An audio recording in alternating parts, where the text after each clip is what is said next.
Nərman, bu Bəli, sual Əsgər. biraz fərqli olacaq. Olsun.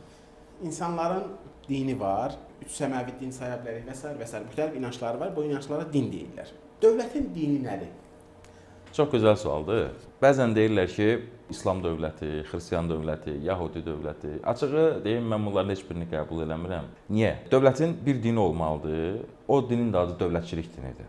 Digər sizin sadaladığınız səmavi dinlər və digər dinlər, onlar insanlara məxsusdur. Və bütün dinlərdə də seçim azaddır, müstəqildir. Dində məcburiyyət yoxdur, istəyən inansın, istəyər inanmasın deyilən bir dində siz götürüb dövlətin əli ilə bu dini ya təbliğ etmək, ya məcbur etməyiniz doğru deyil. Dövlətin dini dövlətçilikdir, digər dinlər isə insana aiddir, dövlətə aid deyil.